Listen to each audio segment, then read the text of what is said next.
To dimension में वो plane नहीं दिख रहा, वो किनारा दिख रहा है, दैट इज अ लाइन। और वन डायमेंशन में क्या देख रहे हैं, उस लाइन का भी कोना देख रहे हैं।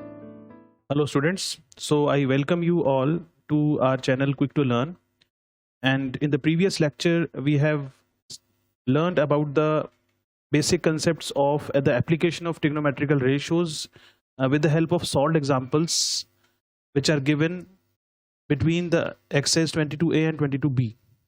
तो आज हम लोग जो 22b एक्सरसाइज के इंपॉर्टेंट क्वेश्चंस हैं उनको अटेम्प्ट करने जा रहे हैं। और जो बच्चे पहली बार इस लेक्चर को देख रहे हैं वो अपने प्रीवियस लेक्चर्स को अगर और देख लेंगे तो उनको जो अंडरस्टैंडिंग है वो अच्छी बन जाएगी। तो आज हम अपनी 22b एक्सरसाइज के इंपॉर्टेंट क्वेश्चंस को यहाँ पे डिस्कस करेंगे। और अगर इसके अलावा आपको कोई ऐसी प्रॉब्लम आती है 22b एक्सरसाइज के अंदर तो वो आप हमसे कमेंट सेक्शन में लिखकर पूछ सकते हैं, उसको हम नेक्स्ट वीडियो में कवर करेंगे। ठीक है, चलिए स्टार्ट करते हैं। तो हम अपनी 22b एक्सरसाइज को यहाँ पे करने जा रहे हैं, जिसमें कि हमने सबसे फर्स्ट क्वेश्चन जो लिया है वो क्वेश्चन नंबर 5 लिया है। इसके ऊपर के जो क्वेश्चंस हैं वो हम अपने एग्जांपल्स में डिस्कस कर सकते हैं, कर चुके हैं उसके सिमिलर टाइप के क्वेश्चंस को, तो आप उन क्वेश्चंस को इजीली अटेम्प्ट कर सकते हैं। तो क्वेश्चन नंबर 5 है, in triangle ABC AB and AC is equal to 15 centimetre and BC is equal to 18 centimetre. तो क्वेश्चन में पूछा है find cos of angle ABC। तो ये जो हमारा क्वेश्चन है इसके अंदर नेचुरल सी बात है कि हमें फिगर को ड्रॉ करना पड़ेगा। और इस क्वेश्चन के अंदर एक इंपॉर्टेंट पॉइंट दिया हुआ है कि AB और AC 15 सेंटीमीटर है, मतलब उस ट्राइंगल की दो साइड्स आपस में इक्वल है। तो वो ट्राइंगल जो है वो आइसोसेलेस ट्राइंगल बन जाएगा। तो उसके अंदर आइसोसेलेस ट्राइंगल की जो प्रॉपर्टीज हैं वो सारी प्रॉपर्टीज हमारी उस ट्राइंगल के अंदर आ जाएंगी। तो सबसे पहले हम इस क्वेश्चन के अकॉर्डिंग एक फिगर ड्रॉ करेंगे जिसमें कि हमने आइसोसेलेस ट्राइंगल बनाया, triangle A B and C, जिसके अंदर कि हमें क्वेश्चन में गिवन है कि जो AB साइड है वो AC साइड के बराबर है। AB और AC की लेंथ बराबर है और ये 15 सेंटीमीटर दी हुई है। दोनों साइड्स की लेंथ हमें 15 सेंटीमीटर दी हुई है। तो और बेस जो है इसका BC अगर हम बोलेंगे, द साइड जो कि हमारी अनइक्वल साइड है उसकी लेंथ दे रखी है 18 सेंटीमीटर क्वेश्चन के अंदर। तो हम ये जानते हैं कि जो ट्रिग्नोमेट्री है, क्योंकि अगर हमें यहाँ पर इस क्वेश्चन के अंदर cos of angle ABC find out करना है तो यहाँ पे हम इजीली देख सकते हैं कि हमें कौन से एंगल को as a angle of reference लेना है इस क्वेश्चन को सॉल्व करने के लिए। तो कॉस ऑफ एंगल ABC के अंदर जो एंगल ऑफ रेफरेंस हमें नजर आ रहा है वो एंगल B नजर आ रहा है, जो सेंटर में है ये वाला। ठीक है ना, तो ABC एंगल में अगर हम एंगल B को हाईलाइट कर लेते हैं तो एंगल B जो है हमारा वो ये एंगल है, तो ये हमारा एंगल ऑफ रेफरेंस बन गया। तो इस एंगल के अकॉर्डिंग हमें इस क्वेश्चन को सॉल्व करना है। और क्योंकि आइसोसेलेस ट्राइंगल है तो हमें यहाँ पे राइट एंगल ट्राइंगल कंस्ट्रक्ट करना पड़ेगा। तो उसके लिए हमने क्या किया, आप देख पा रहे होंगे यहाँ पर हमने कंस्ट्रक्शन करी, A से ड्रॉप किया परपेंडिकुलर BC के ऊपर, वो D पॉइंट पे मीट कर रहा है हमारे BC को। ये जो मैंने ब्लू कलर से हाईलाइट करके दिखाया आपको, ये हमारा AD परपेंडिकुलर ड्रॉ कर दिया हमने। तो परपेंडिकुलर ड्रॉ करने से यहाँ पर हमें एक राइट एंगल ट्राइंगल मिल जाता है। अब हमारे क्वेश्चन के अंदर हम देख पा रहे हैं कि हमें जो ट्राइंगल कंसीडर करना है वो ट्राइंगल लेना है ABD ट्राइंगल। अब इस ABD ट्राइंगल के अंदर हमें फाइंड आउट क्या करना है, सबसे इंपॉर्टेंट पार्ट ये है। तो हमें यहाँ पर फाइंड आउट करना है कॉस ऑफ एंगल ABC। हमें फाइंड आउट करना है इसके अंदर cos of angle ABC। Cos of angle ABC पूछा गया है, तो इसका मतलब इनडायरेक्टली हमें कॉस B की वैल्यू निकालनी है in triangle ABD। ABD triangle के अंदर कॉस B की वैल्यू फाइंड आउट करनी है। तो हम देखेंगे कि जो कॉस B है या कोसाइन ऑफ B है वो होता क्या है, वो होता है base upon hypotenuse. Base upon hypotenuse होता है। तो इस फिगर के अंदर इस ट्राइंगल में ये जो हम ट्राइंगल देख रहे हैं ट्राइंगल ABD, इसके अंदर बेस क्या है, तो अगर हम ध्यान से देखेंगे तो इस ट्राइंगल के अंदर हमें जो बेस नजर आ रहा है वो है BD और हाइपोटेन्यूज जो है इसका वो है AB, that is side opposite to 90 degree. तो इसका मतलब ये हो गया कि इस क्वेश्चन को सॉल्व करने के लिए हमें BD और AB की लेंथ चाहिए, जिसमें कि हमें AB की लेंथ पता है। AB की लेंथ हमें क्या मालूम है, दैट इज 15 सेंटीमीटर। अब आती है BD की लेंथ कैसे निकालेंगे। तो आप लोग सारे बच्चे जानते हो कि जो आइसोसेलेस ट्राइंगल होता है उसके अंदर जो परपेंडिकुलर होता है वो बेस को बाइसेक्ट करता है। मतलब अगर हमने A से ड्रॉप किया परपेंडिकुलर तो वो BC को बाइसेक्ट करेगा। बाइसेक्ट करने का मतलब है कि D जो है वो मिड पॉइंट होगा, तो BD की लेंथ DC के बराबर हो जाएगी। और अगर BD is equal to DC हो जाएगा तो इसका मतलब ट्वाइस ऑफ BD अगर हम कर लें तो वो वैल्यू बराबर हो जाएगी हमारे BC के। तो इसका मतलब twice of BD will be equal to, हमें दिया हुआ है 18 सेंटीमीटर, तो यहाँ से BD की लेंथ आ जाएगी 9 सेंटीमीटर। तो हमें BD की लेंथ मिल गई। तो जो हमें क्वेश्चन की रिक्वायरमेंट होती है उसको हम पहले अपने क्वेश्चन में जब सॉल्व करते हैं तो पता लगा लेते हैं कि हमें क्या फाइंड आउट करना है, उसके अकॉर्डिंग फिर क्वेश्चन में प्रोसीड करते हैं। तो बी डी की लेंथ को 9 रख देते हैं यहाँ पे, तो हमारा जो आंसर है इस क्वेश्चन का कॉस ऑफ बी वो निकल के आ गया 9/15। 9/15 को अगर हम फर्दर सॉल्व करें तो इसका आंसर हो जाएगा 3/5। तो 3/5 हमारा इसका फाइनल आंसर निकल के आता है। तो ये जो क्वेश्चन है ये एप्लीकेशन बेस्ड क्वेश्चन है। हमने ट्राई किया है इसमें कि आपको एक डिफरेंट क्वेश्चंस इस एक्सरसाइज के अंदर से चूज किए जाए, क्योंकि जो एग्जांपल्स थे वो हमने डिस्कस कर लिए थे ऑलमोस्ट, तो उन एग्जांपल के बेस पे जो एक्सरसाइज में क्वेश्चन है वो हमने यहाँ पे नहीं लिए हैं। चलिए अब हम चलते हैं क्वेश्चन नंबर 8 की तरफ। तो हमने क्वेश्चन नंबर 8 कंसिडर किया है। इस क्वेश्चन नंबर 8 में हमें एक फिगर दी हुई है। तो इस फिगर में वो बोल रहे हैं using the measurement given in the following figure find the value of sine phi and tan theta.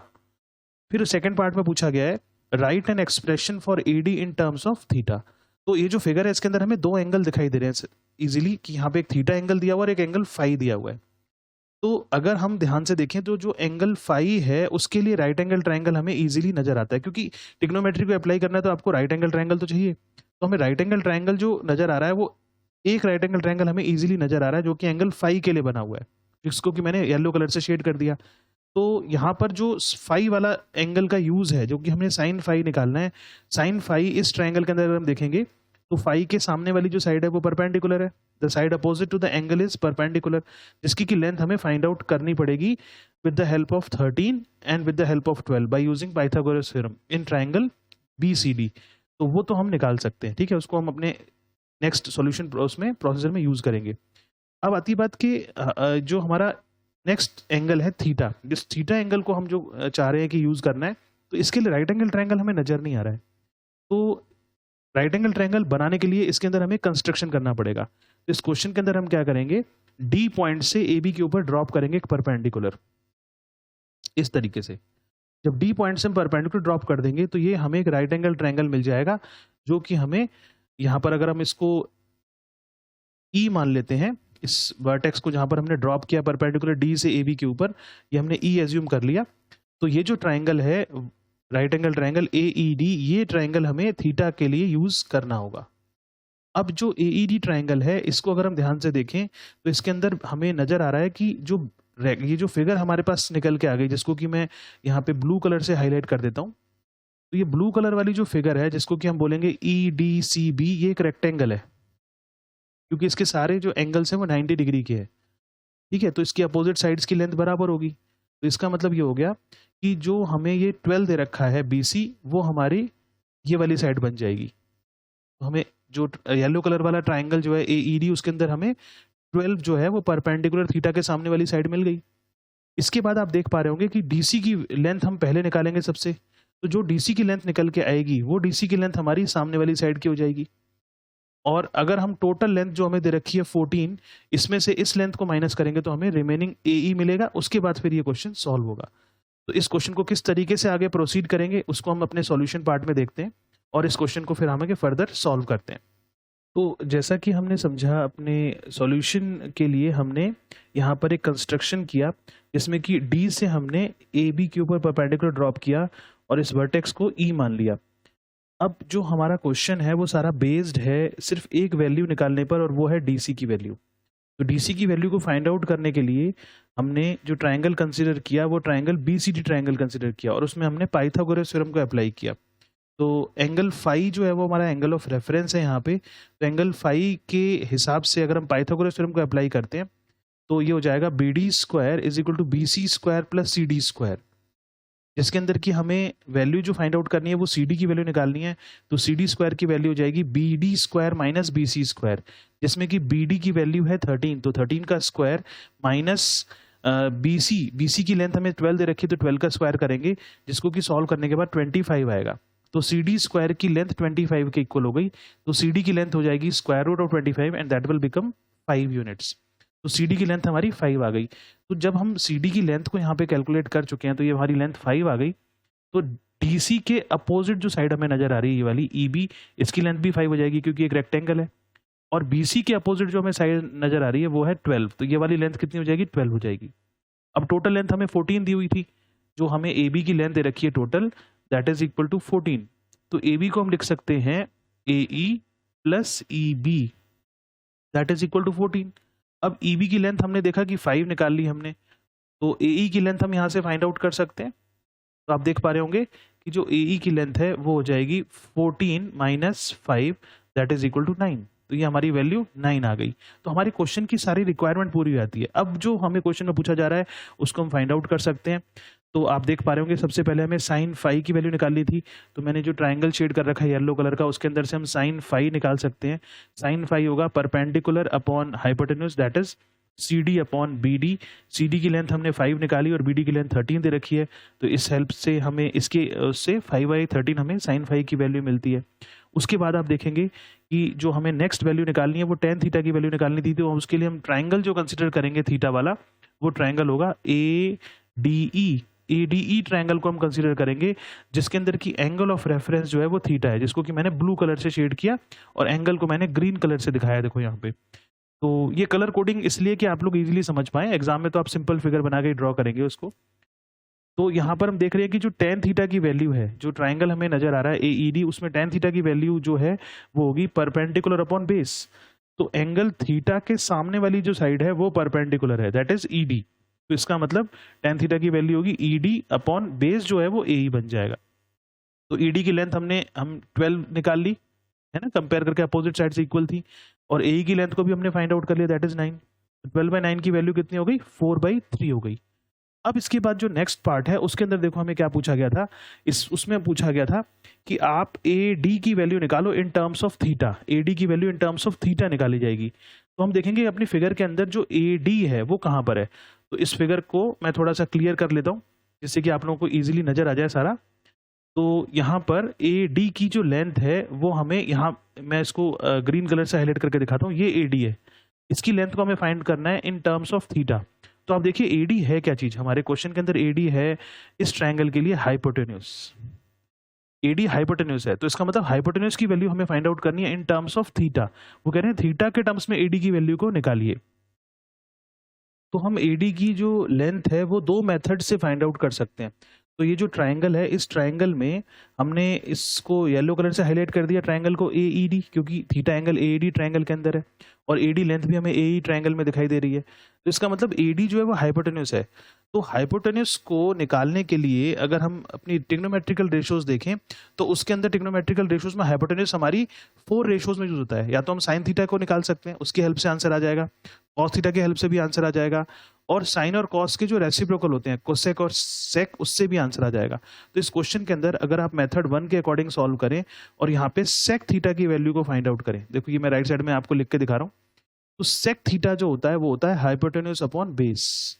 तो यहाँ से सेक थीटा की वैल्यू हो जाएगी, हाइपोटेन्यूज की लेंथ हमें निकालनी है जो कि ए डी है, और जो बेस है इस ट्राइंगल में, इस बेस को मैं ब्लू कलर से हाईलाइट करके दिखाता हूँ, वो है थीटा और 90 को कंटेन करने वाली साइड, दैट इज ए ई। तो जो हमारा इस क्वेश्चन में बेस है वो हो गया 9। तो यहाँ से 9 को जब हम सेक थीटा के पास मल्टीप्लाई करेंगे ले जाके, तो एडी की लेंथ आ जाएगी 9 सेक थीटा यूनिट्स।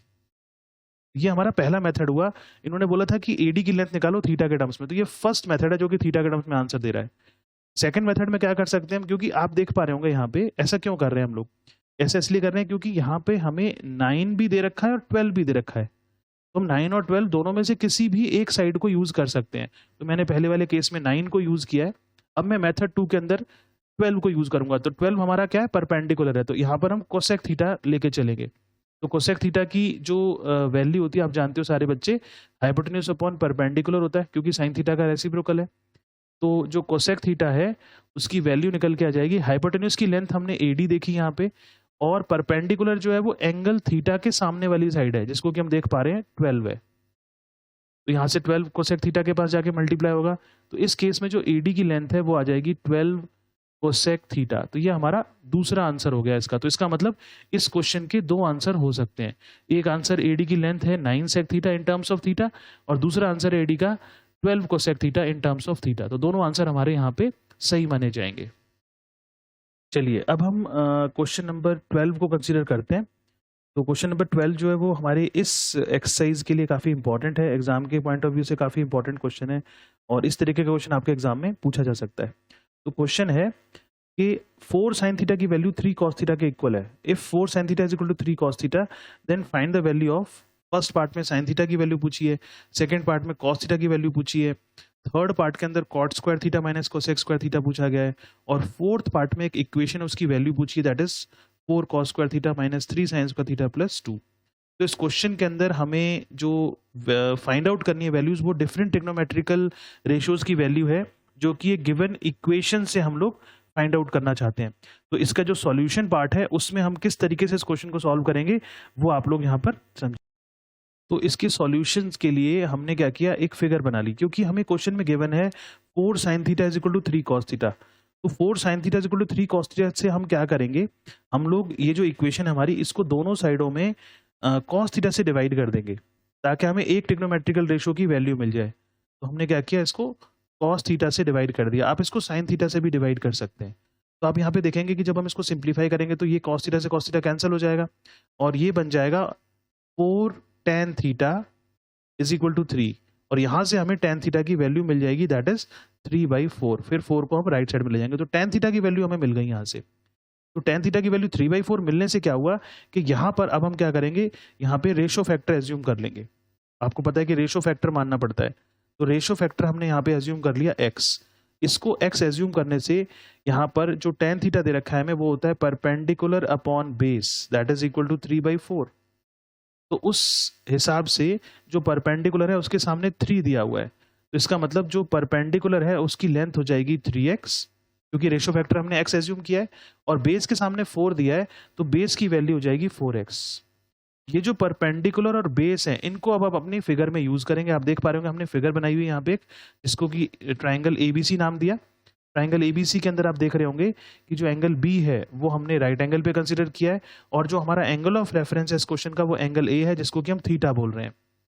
तो आपने देखा कि जो परपेंडिकुलर है उसकी लेंथ को हम देख रहे हैं यहाँ पे 3x है, तो एंगल थीटा के सामने वाली जो लेंथ है वो 3x हो गई, जिसको कि हम यहाँ पे रिप्रेजेंट कर देते हैं। और जो बेस है इसका ट्रायंगल का, वो हाइपोटेनस के अलावा जो थर्ड साइड बच गई हमारी AB, वो बेस है।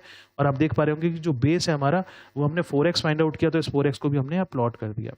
अब ये जो ट्रायंगल है, इस ट्रायंगल में अगर हम पाइथागोरस थ्योरम को अप्लाई करें, तो इस ट्रायंगल में पाइथागोरस थ्योरम अप्लाई करेंगे तो हमें हाइपोटेनस की लेंथ मिल जाएगी। तो ये हो जाएगा AB square plus BC square is equal to AC square, क्योंकि हाइपोटेनस AC है।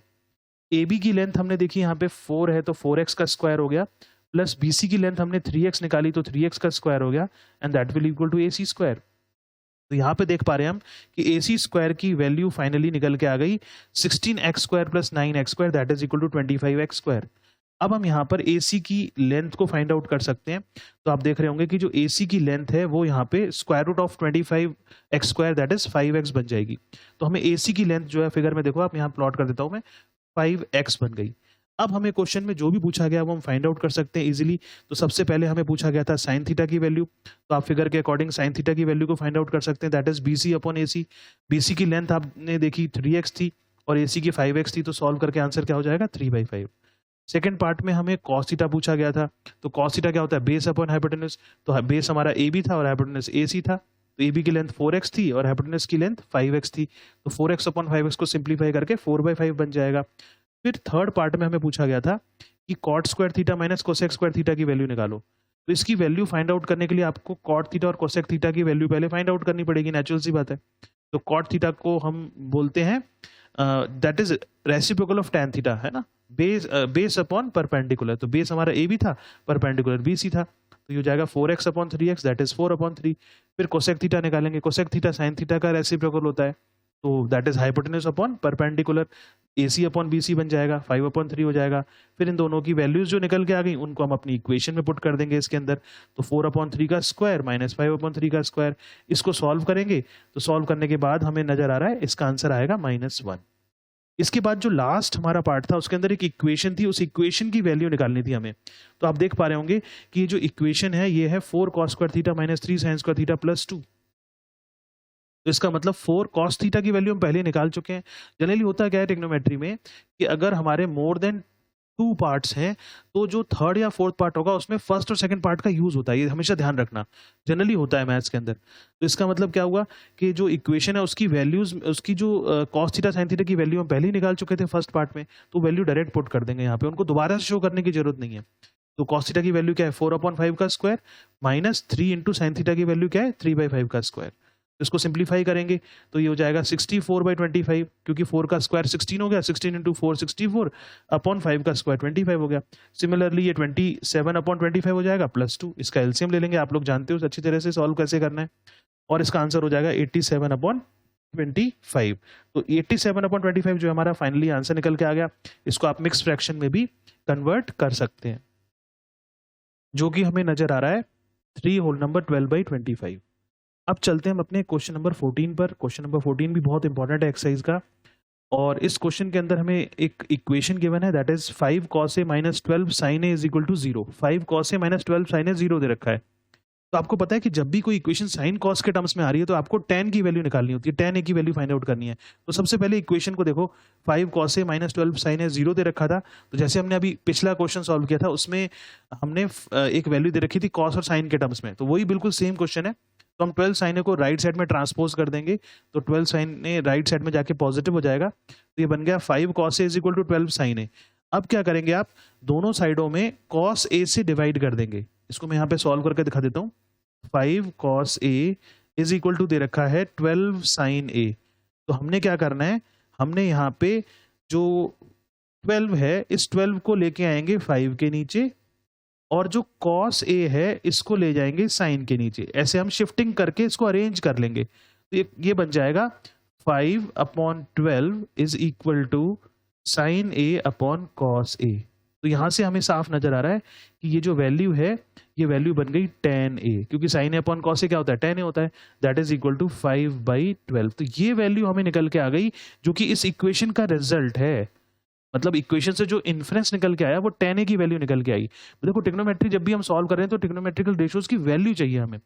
इक्वेशन अगर दिए तो उसकी वैल्यू को फाइंड आउट करना पड़ेगा। अब आता है क्वेश्चन। अब हमारा क्वेश्चन क्या है, क्वेश्चन में पूछा है evaluate sine A plus cos A upon 2 cos a minus sine A. अब जो क्वेश्चन हमारा है वो है sine A plus cos A divided by 2 cos a minus sine A, इसकी वैल्यू को फाइंड आउट करना है। अब हम जानते हैं कि इसकी वैल्यू को निकालने के लिए tan a को यूज करना पड़ेगा, क्योंकि जो हमें गिवन क्वांटिटी है वो tan a है। इस tan a को इसकी वैल्यू निकालने के लिए कैसे यूज करेंगे, तो आप जानते हो कि ये पूरी जो इक्वेशन है न्यूमरेटर डिनोमिनेटर दोनों को, क्योंकि हम ऐसे क्वेश्चन करके आ रहे हैं, हम cos a से डिवाइड कर देंगे। तो ये बन जाएगा sine A upon cos A plus cos A upon cos A divided by 2 cos a upon cos a minus sine A upon cos a। मतलब हम क्या करेंगे, हम यहाँ पर cos a से डिवाइड क्यों कर रहे हैं, ताकि tan a बन जाए। तो आप देख पा रहे होंगे कि जो पहली टर्म है न्यूमरेटर की वो sine A upon cos a क्या बन गई, tan a बन गई, plus cos a upon cos a आप देख रहे हो कैंसिल आउट हो जाएगा। तो ये सॉल्व होकर हमें आंसर दे रहा है 1, न्यूमरेटर सॉल्व हो गया पूरा, divided by 2 cos a upon cos a again solve हो गया, कैंसिल हो गया ये, तो हमें 2 ही मिलेगा बस, minus sine A upon cos a जो है इसको सॉल्व करके आपको मालूम है क्या बन जाएगा, tan a। इसका मतलब जो हमारा क्वेश्चन है वो कन्वर्ट हो गया tan a के टर्म्स में। अब हम इस tan a की वैल्यू को इजीली पुट कर सकते हैं यहाँ पे। तो क्या हो जाएगा, tan a की वैल्यू है 5/12 प्लस 1 अपॉन 2 माइनस 5/12। इसको हम सिंप्लीफाई कर सकते हैं। तो आप देख पा रहे होंगे लेफ्ट साइड में ये सॉल्व करके जो आंसर है इसका वो हमें मिल जाएगा 17/19। 17/19 जो है इसका हमें आंसर दिखाई दे रहा है। इसको सॉल्व करके 17/19 हमें आंसर मिलेगा। आप इसको सिंप्लीफाई कर सकते हो, इसलिए मैं इसको शो नहीं करके दिखा रहा हूं।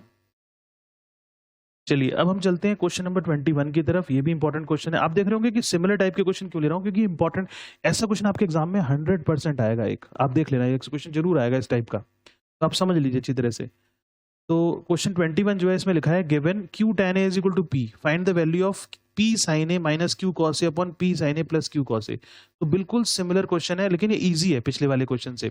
तो हमें सॉल्यूशन में अगर हम सॉल्व करेंगे तो q tan a की वैल्यू p दे रखी है ना, ध्यान से देखो q tan a की वैल्यू हमें p गिवन है, तो हमें डायरेक्ट tan a की वैल्यू मिल जाएगी यहाँ से। तो tan a की वैल्यू क्या बन गई, p अपॉन q, तो हमें tan a मिल गया। अब हमें जो क्वेश्चन दिया हुआ है उसको देखना है। तो हमारा क्वेश्चन क्या है, वो कह रहे हैं find the value of p sin a minus q cos a divided by p sin a plus q cos a। तो बिल्कुल सिमिलर क्वेश्चन है। हमें इस tan a की वैल्यू को यूज करना है इस क्वेश्चन को सॉल्व करने के लिए, इसकी वैल्यू निकालने के लिए। तो नेचुरल सी बात है क्वेश्चन के अंदर tan a होना चाहिए। तो आप देख रहे हैं हमारी जो ये एक्सप्रेशन है इसके अंदर साइन कॉस यूज हो रहा है, तो tan a लाने के लिए क्या करना पड़ेगा, न्यूमरेटर डिनोमिनेटर दोनों को cos a से डिवाइड करना पड़ेगा। ये बन जाएगा p sin a divided by cos a plus minus है बीच में, इसको माइनस लिखना है, minus q cos a upon cos a। Numerator को डिवाइड कर दिया हमने cos a से, अब हम किसको डिवाइड करेंगे, डिनोमिनेटर को डिवाइड करेंगे cos a से, दोनों टर्म्स को। तो p sin a upon cos a plus q cos a upon cos a। मतलब हम जैसे एक ही similar quantity non zero constant से न्यूमरेटर डिनोमिनेटर को मल्टीप्लाई कर सकते हैं, ऐसे डिवाइड भी कर सकते हैं। तो हम देख पा रहे हैं कि यहाँ पे cos a से cos a कैंसिल हो रहा है, इधर भी cos a से cos a कैंसिल हो रहा है, ये sin a upon cos a tan a बन जाएगा, और ये डिनोमिनेटर में sin a upon cos a tan a बन जाएगा। तो इसका मतलब ये क्वेश्चन हो जाएगा p tan a minus q upon p tan a plus q। अब आप देख पा रहे होंगे कि ये जो tan a की वैल्यू है, इस tan a की वैल्यू को अब हम यहाँ पे पुट करके इस क्वेश्चन का आंसर फाइंड आउट कर सकते हैं। तो ये बन जाएगा p tan a की वैल्यू कितनी थी, p upon q minus q upon p into p upon q plus q। इसको सिंप्लीफाई करेंगे, तो इसको सिंप्लीफाई करेंगे तो ये हो जाएगा p square minus Q square upon p square plus Q square. तो ये हमारे इस क्वेश्चन का फाइनल आंसर होगा। तो इस टाइप के क्वेश्चंस जो है वो हमने इसीलिए सॉल्व किए क्योंकि ये इस टाइप का क्वेश्चन आपका सबसे इंपॉर्टेंट है इस एक्सरसाइज के लिए। अब हम अपने क्वेश्चन नंबर 22 की तरफ चलते हैं। इसमें दिया हुआ है if sine A is equal to cos A find the value of 2 tan square A minus 2 से x स्क्वायर ए प्लस 5। उसी टाइप का क्वेश्चन है, सेम एक एक्सप्रेशन है, इसकी वैल्यू को फाइंड आउट करना है with the help of given equation sine A is equal to cos A. तो आप ध्यान से देखिए कि साइन ए की वैल्यू हमें कॉस ए के बराबर दी हुई है। तो नेचुरल सी बात है कि जो हमें फाइंड आउट करनी इक्वेशन उसके अंदर जो एक्सप्रेशन है ट्रिग्नोमेट्रिकल रेशियो जो है वो tan a है और sec स्क्वायर a है। तो इसका मतलब हम यहाँ पर tan a की वैल्यू को फाइंड आउट कर सकते हैं। तो हम इस cos a को sin a के नीचे ले जाके डिवाइड कर देंगे, तो ये बन जाएगा sin a divided by cos a is equal to क्या मिलेगा, 1। जीरो मत लिखना, बच्चे जीरो लिख देते हैं। तो ये क्या हो जाएगा 1। तो tan a की वैल्यू क्या होगी, 1 होगी। अब tan a की वैल्यू 1 है, इसका मतलब tan a बन गया perpendicular upon base is equal to 1। 1 को हम 1 अपॉन 1 भी लिख सकते हैं। तो अगर हम यहाँ पर रेशो फैक्टर जो है उसको x एज्यूम कर लें तो यहाँ पर परपेंडिकुलर की जो लेंथ है वो 1 है सामने, तो p की वैल्यू x हो जाएगी क्योंकि रेशो फैक्टर से मल्टीप्लाई करते हैं, और बेस के सामने भी 1 है तो हमारी बेस की वैल्यू भी क्या हो जाएगी, x हो जाएगी। तो परपेंडिकुलर और बेस दोनों हमारे x हो गए। तो हमने क्या किया, एक फिगर बनाई, एक राइट एंगल ट्रायंगल बनाया जिसके अंदर की एंगल b जो है उसको हमने राइट एंगल पे कंसिडर किया है। हमारा एंगल ऑफ रेफरेंस क्वेश्चन के अकॉर्डिंग a है, तो एंगल ऑफ रेफरेंस a ही नजर आ रहा है हमें। अब इसमें वैल्यूज फिल कर देंगे, ये वाली जो वैल्यू निकाली हमने, ये जो आप वैल्यू देख रहे हो p की वैल्यू और b की वैल्यू को यहाँ पे फिल कर देते हैं। तो परपेंडिकुलर की लेंथ होगी एंगल a के सामने जो हमें साइड नजर आ रही है दैट इज x, और बेस की वैल्यू भी x है। अब हमें किसकी वैल्यू निकालनी है, हाइपोटेनस की वैल्यू निकालनी है। तो हाइपोटेनस की वैल्यू निकालने के लिए हम पाइथागोरस थ्योरम यूज करेंगे। तो इस क्वेश्चन में जब हम पाइथागोरस थ्योरम लगाएंगे तो ये हो जाएगा ac square is equal to X square plus X square, मतलब base square plus perpendicular square. इसको मैं डायरेक्ट लिख दिया है। तो ac स्क्वायर की वैल्यू हो जाएगी 2x स्क्वायर, तो ac की लेंथ हो जाएगी square root of 2x square, जिसके अंदर की हमें नजर आ रहा है कि रूट 2 ऐसे रहेगा, x बाहर आ जाएगा। तो ac की लेंथ हो गई रूट 2x, ये हमें ac की लेंथ मिल गई। अब हमें तीनों लेंथ मिल चुकी हैं, सारे बच्चे देख लो ध्यान से। हमें हाइपोटेनस की लेंथ भी पता है, बेस की लेंथ भी पता है और परपेंडिकुलर की लेंथ भी पता है। अब हम अपने एक्सप्रेशन को कंसीडर करेंगे जिसकी वैल्यू को हमें फाइंड आउट करना था। ठीक है, तो हमारा एक्सप्रेशन क्या था, नाउ एक्सप्रेशन था 2 tan square a minus 2 sec square a plus 5। तो 2 tan स्क्वायर a क्या होता है, tan a का होल स्क्वायर होता है। जब भी ट्रिग्नोमेट्रिकल रेशियो में कोई पावर होगी तो उसका होल में वो पावर चली जाएगी। तो इसका मतलब tan a क्या होता है, परपेंडिकुलर अपॉन बेस। तो आप देखिए परपेंडिकुलर x है और हमारा बेस क्या है, x है, जिसमें कि tan a की वैल्यू हम डायरेक्ट भी पुट कर सकते थे। तो ये होल स्क्वायर हो गया minus 2 sec theta cos theta का रेसिप्रोकल होता है, तो cos थीटा होता है बेस अपॉन हाइपोटेनस, तो ये हाइपोटेनस अपॉन बेस बन जाएगा। तो हाइपोटेनस की वैल्यू कितनी है, रूट 2x अपॉन बेस कितना है, x, इसका स्क्वायर हो जाएगा प्लस 5 आगे दिया हुआ है। तो आप यहाँ पे देख पा रहे होंगे कि यहाँ पर x से x कैंसिल हो जाएगा दोनों हमारे टर्म्स के अंदर। तो ये वैल्यू बन जाएगी 2 इंटू 1 का स्क्वायर 1 ही हो गया, माइनस 2 मल्टीप्लाइड बाई रूट 2 का स्क्वायर हो रहा है। तो रूट 2 का स्क्वायर क्या होता है, 2 होता है। तो यहाँ पे 2 इंटू 2 यहाँ पर वैल्यू कितनी हो जाएगी, ये वैल्यू 4 हो जाएगी, और आगे क्या दिया हुआ है, प्लस 5 दिया हुआ है। इसको जब हम सॉल्व करेंगे तो 7 - 4 3 आंसर आएगा। तो इस क्वेश्चन का जो आंसर है वो हमारा क्या निकल के आ गया, 3 निकल के आ गया। तो ये क्वेश्चन भी हमारा उसी सिमिलर टाइप का क्वेश्चन है और इसको भी हम इजीली कर सकते हैं। तो बच्चों जो नेक्स्ट क्वेश्चन अब हम ले रहे हैं वो है क्वेश्चन नंबर 26। इस क्वेश्चन में दिया हुआ है use the information given in the following figure to evaluate 10 upon sine x plus 6 upon sine y minus 6 cot y. तो हमें एक फिगर गिवन है जिसके अंदर की हमें एंगल एक्स और एंगल वाई दोनों दिए हुए हैं। तो इस फिगर के अंदर हमें जो BC की लेंथ दी हुई है वो 21 दी हुई है, AC की लेंथ हमें दी हुई है 20 और यहाँ पर AD जो है इसकी लेंथ दी हुई है 12। तो हमें फाइंड आउट करना है, एक एक्सप्रेशन है जिसकी वैल्यू को निकालना है जिसके अंदर की साइन एक्स साइन वाई और कॉट वाई यूज हो रहे हैं। इसका मतलब हमारे पास दो ट्राइंगल्स हैं जिनको हमें यूज करना है। तो एक ट्राइंगल हमें नजर आ रहा है ABD जिसके अंदर से कि हमें साइन एक्स की वैल्यू मिलेगी जिसको कि हमने येलो कलर से हाईलाइट कर दिया, और जो दूसरा ट्राइंगल है जिसको कि हम ग्रीन कलर से हाईलाइट करने जा रहे हैं, इस ट्राइंगल के अंदर से हमें साइन वाई और कॉट वाई की वैल्यूज मिलेंगी। तो इस क्वेश्चन की में जो हमारी रिक्वायरमेंट है वो हमें समझ में आया था कि हमें दो ट्राइंगल्स यूज करने हैं, लेकिन जब ट्राइंगल्स को हम यूज करेंगे ट्रिग्नोमेट्री के अंदर तो हमें उन ट्राइंगल्स की साइड्स की लेंथ पता होनी चाहिए। तो सबसे पहले हम ये देखेंगे कि हमारे ट्राइंगल्स की जो साइड्स हैं, हाइपोटेन्यूज है, परपेंडिकुलर है, बेस है, उनकी हमारे पास लेंथ है कि नहीं। और अगर हमारे पास उनकी लेंथ नहीं होगी तो हम पहले उनको फाइंड आउट करेंगे, उसके बाद हम अपने क्वेश्चन को सॉल्व करेंगे। तो इस क्वेश्चन के सॉल्यूशन के लिए हम देख रहे हैं कि हमारी जो फिगर थी उस फिगर के अंदर अगर हम अपना ट्राइंगल ADC ट्राइंगल लें, अगर हम ADC ट्राइंगल को कंसीडर कर लें जिसको कि हमने येलो कलर से हाईलाइट कर दिया इस समय, तो यहाँ पर हम इजीली देख पा रहे हैं कि हमें हाइपोटेन्यूज की लेंथ 20 पता है और परपेंडिकुलर की लेंथ 12 पता है। तो हम with the help of Pythagoras theorem DC की लेंथ को फाइंड आउट कर सकते हैं। जो ये DC हमारे पास इस ट्राइंगल की अननोन लेंथ है, क्योंकि 21 तो हमें टोटल लेंथ दे रखी है BC। तो using Pythagorean theorem we will get AD square plus DC square is equal to AC square in triangle ADC। तो इसके अंदर हमें DC स्क्वायर की वैल्यू फाइंड आउट करनी है, तो ये बन जाएगा AC की लेंथ हमें 20 दे रखी, तो 20 का square AD square right side में ट्रांसपोज करेंगे तो माइनस का हो जाएगा, और AD की लेंथ दे रखी है हमें 12, तो ये हो जाएगा 12 का स्क्वायर। तो 20 का स्क्वायर माइनस 12 का स्क्वायर सॉल्व करके हमें 256 मिलता है, और DC स्क्वायर के बराबर है 256, तो DC की वैल्यू होगी square root of 256 and DC will become 16। तो अगर हम अपनी फिगर को दोबारा से कंसीडर करें तो इसके अंदर हमें जो DC है उसकी लेंथ हमें मिल जाती है यहाँ से 16 यूनिट्स।